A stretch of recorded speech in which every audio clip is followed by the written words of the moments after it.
ሰላም ሰላም እንዴት አላችሁ? ለቻናላችን አዲስ ከሆናችሁ ሰብስክራይብ በማድረግ ቤተሰብ ይሁኑ። እንዲሁም ቪዲዮን ላይክ በማድረግ አበረታቱን። ቀጥታ ወደ ቪዲዮ። ሁላችሁም ቁሙ። አዲሱ መምህራችን እንኳን ደህና መጡ። እንደምን አደርክ መምህር? አንተን በማየታችን ደስተኞች ነን። ፈጣሪ ባርክህ። አሜን። ጥሩ። ቶኒ ከኔ ጋር ለመወዳደር እንደሚሞክር አስቤ ነበር። ሰላም። አንተ ስምህ ማን ነው? ጭጭጭንን መምህር ራስን አታጨናንቅ። ስሜ ጭንቅሎ ነው። ጥሩ። በመጀመሪያው የክፍለ ጊዜ ላይ ሌሌን እየዘፈንክ ነበር? መምህር እየዘፈንን የነበረው ይህንኑ ነው። ምክንያቱም በአግባብና በአውድ ውስጥ ለማስቀመጥ እየሞከርን ስለነበር። ወይኔ አምላኬ። ኦ እሺ። ኧረ መዝፈን ትችላለሃ? መምህር ጭንቅሎን እንኳን አጠርጥሩት፣ ምክንያቱም በትምህርት ቤቱ የሕፃናት ክፍል የዘፈን መምህር ነው። በጣም ጥሩ። ዛሬ ቃላትን ልትጽፍልኝ ነው። እንድትጽፍ የምፈልገው የመጀመሪያው ቃል ሄሊኮፕተርን ነው። መምህር ሄሌሌን በጣም ትወዳለህ። በዘፈን ውስጥ ልታስቀምጠው ትችላለህ? በዘፈን ውስጥ ስታስቀምጠው ለመማር ቀላል ነው። ቴጋ አይደል? አዎ እውነት ነው፣ እየነገርኩህም ነበር። እሺ በትክክል ካልጻፍከው 6 ጊዜ በዱላ እመታሃለሁ።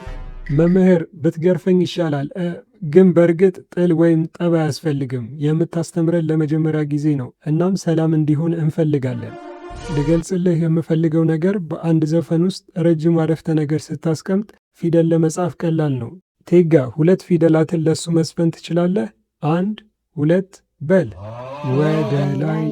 ወደ ላይ ወደ ታች ወደ ታች። ወይ አምላኬ።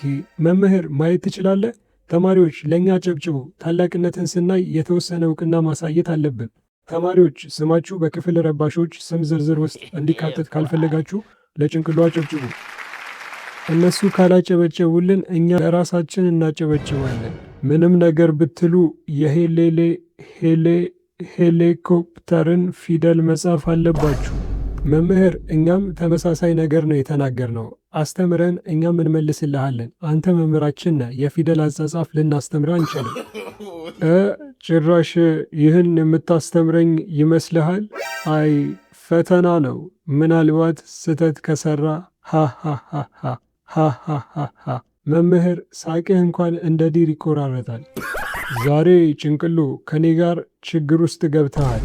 ቴጋ እባክህ ለመምህር እየተከራከርን እንዳልሆነ እንድነርገው እርዳኝ። ሂፖፖታመስ የሚለውን ፊደል እንዴት መጻፍ እንደምንችል የተማርነው በተመሳሳይ መንገድ አይደለምን? በዘፈን ውስጥ የተቀመጠ ካልሆነ ያንን ረጅም ቃል ሂፖፖታመስ እንዴት መጻፍ እችላለሁ? የተለየ ቫይብ፣ ውጤታማ መንገድ። መምህር በትምህርት ላይ ቫይብ ማካተት አለብህ። ምክንያቱም ተመልከት፣ እኔ ወደፊቱ ቴዲ አፍሮ እንደሆንኩና ወንድሜም ከኔ ጋር የወደፊቱ ጥላሁን ነን። እየተጣላን ነው፣ ግን እየተጣላን አይደለም። መምህር ምን ማለቴ እንደሆነ ታውቃለህ?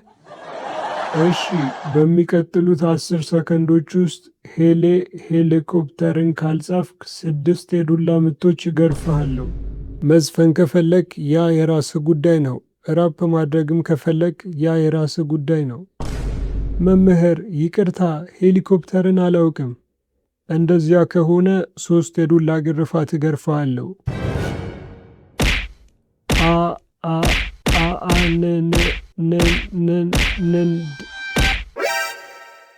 ወይኔ መምህር በአንድ ጊዜ 15 ጊዜ ገረፍከኝ እኮ። ወይኔ መምህር ለእናቴ ብለህ ብቻ ልትገለኝ እባክህ፣ ይቅርታ። መምህር ለእናቴ ብለህ ብቻ ልትገለኝ እባክህ፣ ይቅርታ።